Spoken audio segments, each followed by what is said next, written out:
मैं यहाँ की, तो आप तो बहुत ही किस्मत वाले हो। आप लोग का इतना सुंदर बिल्डिंग है। हमारा क्लास 2 कमरे में शुरू हुआ था, तो जब लड़के लाए तो लड़कियों तो नहीं लाई, तो हमने कहा कि ऐसे हमारे 45 चिल्ड्रन में 36 बॉय थे और 9 छोटे बच्चे आए थे, और उसमें से कोई बच्चे के टाइम पर उड़ जाते थे। तो सब 45 बच्चे एक ही क्लास में रहते थे। तो हमने कहा अब देखिए रजिस्ट्रार डॉक्टर इम्तियाज साहब देखे, वो हमारे सबसे पहले बैच के बच्चा है, और भी वहाँ पर काफी थे साजत हो।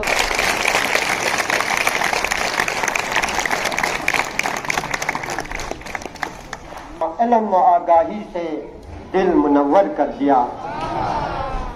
श्रीमती स्नेहालता जरगन साहिबा शुक्रगुजार हूँ कि आपने अपने नजरियात जो है वो अपने बच्चों के सामने रखा।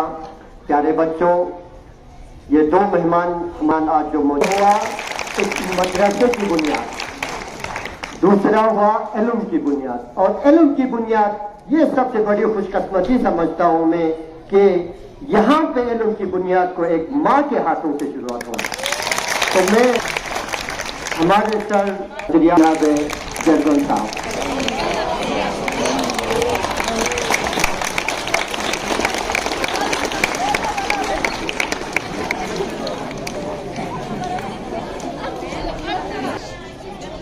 Good morning, children. Assalamu alaikum.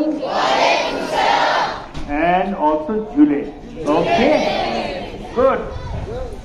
You look so bright. इतनी तुम्हारी खास कर जो लिबास है, you are so well dressed. Lovely.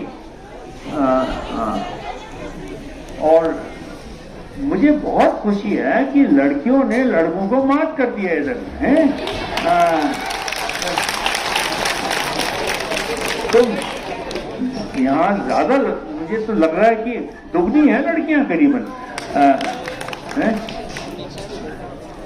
Okay, एक बात आपको बताऊं, जो पहली जैसे मोहतरमा स्नेहालता ने बताया, पहली दफा जो क्लास हुई हमारी सिर्फ 9 लड़कियां थी और 35 लड़के थे। वो 35 लड़के और 9 लड़कियों को छा जाते थे। अरे कहाँ लड़कियां 9 बातें करेंगी, हैं? आप तुम छा जाओ ना इन पर, समझे?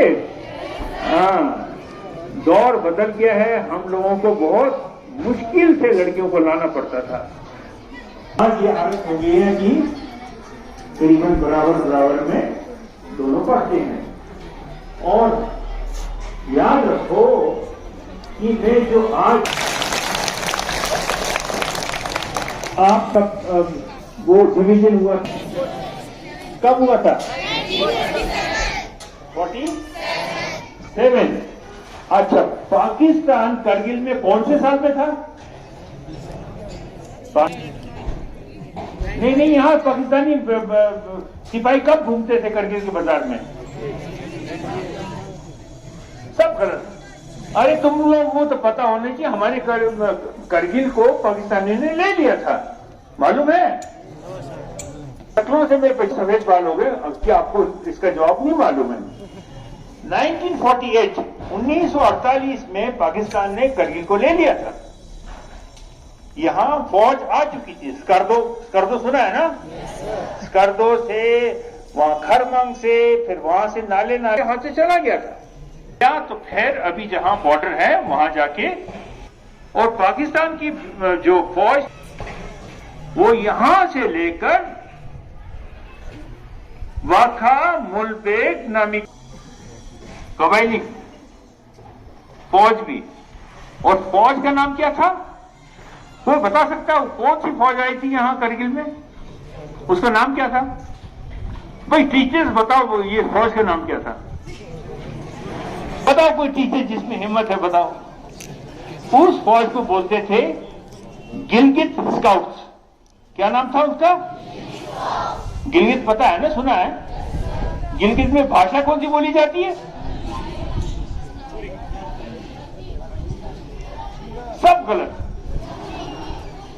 गलत नहीं, ना बल्ती बोली जाती है ना पुरगी बोली जाती है। हाँ, ये किसने बोला? ये लड़का, क्या नाम है? क्या? साकिब। कौन सी जगह का तू? करगिल का? द्रास का? और खड़े हो जाओ। हाँ,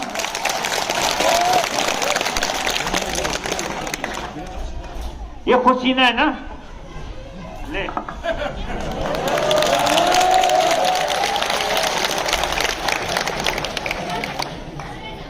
यहाँ जो फौज आई थी, मेरे लेक्चर अलग है, मैं आपको थोड़ा सा बता रहा हूं पुरानी तुम्हारी हिस्ट्री। यहाँ जो फौज आई थी वो गिलगित स्काउट्स था उसका नाम।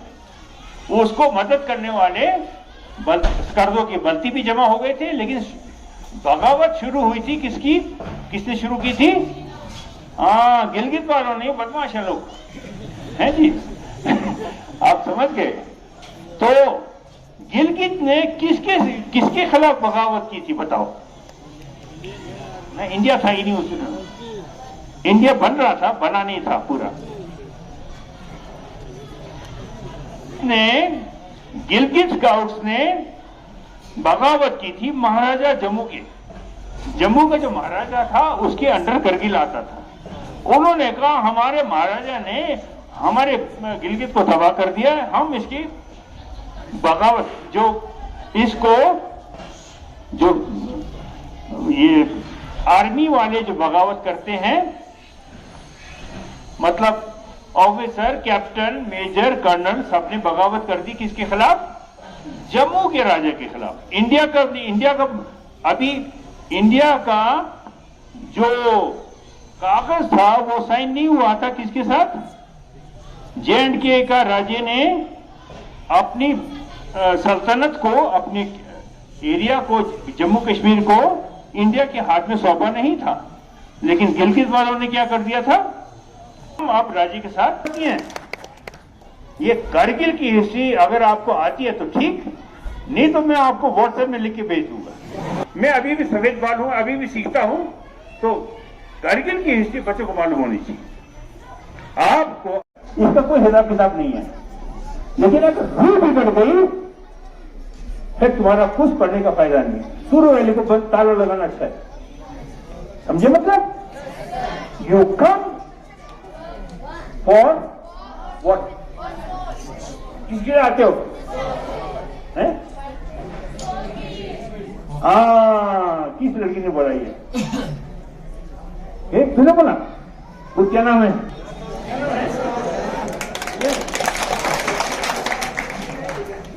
सारा बहादुर अपाजी। अरे ये तो सोच की है।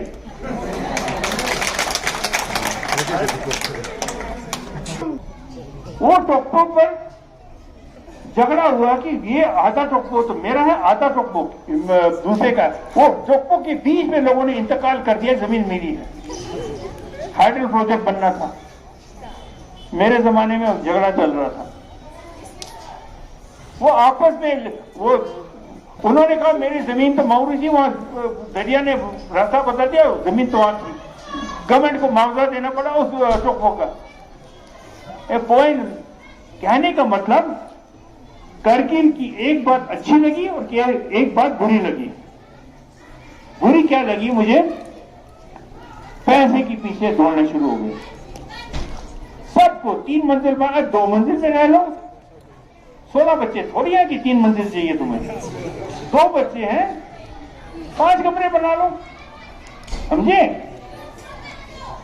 फजूल खर्ची मत करो। जिस दिन तुम फजूल खर्ची करोगे, ये मत बोलना I am the proud student of सुरू वैली, मत बोलना, मुझे शर्म आएगी। या करोगे? क्या नो सर करोगे कि हम तो पैसे जमा करेंगे? मुसीबत है। अच्छा, क्या बनना है? पायलट बनना है। क्यों पायलट बनना है? पायलट बनने में और टैक्सी ड्राइवर में क्या फर्क है बताओ? क्या फर्क है? क्या फर्क है? एक हवा में उड़ता है, एक सड़क पर चलता है। वो कोई नहीं बोलता सुरू वैली में पढ़ने के बाद मैं टैक्सी ड्राइवर बनूंगा। कौन बनेगा टैक्सी ड्राइवर तुम्हारे में से? कोई नहीं। पायलट कौन बनेगा? आज की दुनिया खड़ी हो जाएगी, है कि नहीं? डॉक्टर क्यों बनेगा? पैसे के लिए। हैं, बीमार तो घूमते रहते हैं, पैसा नहीं देगा तो मैं कोई इलाज करने वाला नहीं हूं। गवर्नमेंट ने तनख्वाह बंद कर दी तो डॉक्टर क्या करेगा? हड़ताल। हाँ, ये बच्चे बहुत लड़के। याद रखो, जब मुझे लोग बोलते हैं मैं डॉक्टर बनूंगा, इंजीनियर बनूंगा, मैं कहता पैसा मांगते हो या सेवा करना चाहते हो? हाँ, खिदमत करना चाहते हो। अगर तुम खिदमत नहीं कर सकते तो सूर्य वाली का कोई फायदा नहीं। हर एक बच्चा यहां से शर्म आपकी नीयत नजर आती है, समझिए मतलब? आप समझिए मतलब? कभी दूसरे को अपना नौकर नहीं समझना, दूसरे को अपना नौकर, दूसरे को अपना ना तो नौकर समझना ना तो खादिम समझना। हम आए करगिल में, एक अक्सर का हाजी मोहम्मद होता था, उसके 4 कमरों में हम रहते थे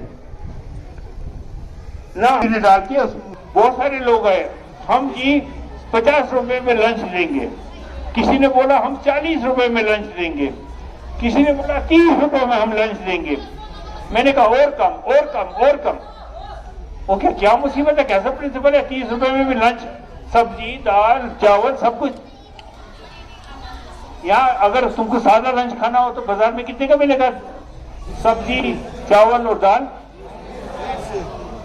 Educationist, architect of modern education in Kargil, Girgan sir, और first teacher Sirweli public school ma'am Seena Lata Girgan ma'am, और रेस्पेक्टेड वाइस प्रिंसिपल हाजी साहब, respected lecturers, teachers, dear students, very good morning. First of all sir का बहुत बहुत शुक्रिया, क्योंकि सर ने जो हम विंटर में सर से मिलने गए तो सर ने पहले बताया कि हमारा जो स्कूल है ये 27 मई 1982 को फॉर्म हुआ था, और वहाँ पे ही हम इंशाल्लाह यहाँ पे 40th educationist, architect of modern education in Kargil, Girgan sir, और first teacher Sirweli public school ma'am Seena Lata Girgan ma'am, और रेस्पेक्टेड वाइस प्रिंसिपल हाजी साहब, respected lecturers, teachers, dear students, very good morning. First of all sir का बहुत बहुत शुक्रिया, क्योंकि सर ने जो हम विंटर में सर से मिलने गए तो सर ने पहले बताया कि हमारा जो स्कूल है ये 27 मई 1982 को फॉर्म हुआ था, और वहाँ पे ही हम इंशाल्लाह यहाँ पे 40th एजुकेशन पे। तो आपका जो मॉरल में आपको स्ट्रॉन्ग होने की बहुत जरूरत है। सबसे पहले सर जो भी बताया, सर इस स्कूल का जो बुनियादी है, एक प्रिंसिपल में से ये भी आता है कि एक स्कूल जो है वो सेक्युलर स्कूल है। तो आज भी हमारे इस स्कूल में हर तबके के, हर रिलीजन के, हर इलाके के बच्चे यहाँ पे पढ़ते हैं। तो सबसे पहले सर ने भी बताया हमें फर्स्ट ऑफ ऑल एक अच्छा ह्यूमन बीइंग बनना चाहिए। इस स्कूल में लद्दाख की जो ह्यूमन कैपिटल में अपना तो आपको उनमें से आपका ऐसे एकेडमिक में हो, जहाँ पे भी हो, आपका योगदान होना चाहिए, और मैं उम्मीद करता हूँ, विश करता हूँ साथ रहना होगा। ये हमारे सिरवेलियन के स्टूडेंट का आगे भी जाके एक पहचान होगा। तो इसी के साथ मैं मिस्टर और मिस गिरगन को शुक्रिया और आप लोगों का विशेष, और आपने दोबारा ये बात दोहराना चाहता हूँ, अच्छे पोजीशन पे है, जिसको हेड कर रहे हैं रजिस्टर्ड यूनिवर्सिटी इम्तियाज काचो जेके, और बहुत सारे हमारे अलमना हैं। उन्होंने एक स्कॉलरशिप स्टार्ट किया है मीना गिरगन मैम की नाम पे मीना गिरगन स्कॉलरशिप। वो पुअरेस्ट एंड पुअरेस्ट स्टूडेंट के लिए होंगे, और इस स्कूल में अगर किसी को पुअरेस्ट से पुअरेस्ट को जो अफोर्ड नहीं कर सकते हैं, उसको जो आप लोगों को प्रिविलेज मिले हैं उनको नहीं मिल रहा है, उनके लिए हमारे ये स्कूल में जो बच्चे हैं पोरस से पोरस जो है वो स्कॉलरशिप के थ्रू स्कूल में एडमिशन ले सकते हैं। वो हमारे स्कूल के अलुमनाई ने शुरू किया हुआ Meena Jirgan scholarship for the poorest and poorest student. एक और गुड न्यूज भी है कि उन्होंने कलेक्शन भी स्टार्ट किया था थ्रू व्हाट्सएप ग्रुप, तो उनको 70,000 जो है अब तक अलुमनाई से कलेक्ट हो चुका है। ठीक है, तो स्टूडेंट ये आप लोगों के लिए एग्जाम्पल है, आप लोगों का भी कंट्रीब्यूशन होना चाहिए स्कूल में। मैं वो कंट्रीब्यूशन नहीं, पढ़ाई का कंट्रीब्यूशन, डिसिप्लिन का कंट्रीब्यूशन, इंटीग्रिटी का कंट्रीब्यूशन, ऑनेस्ट का, मॉरल एथिक्स, जो सब मैं बताया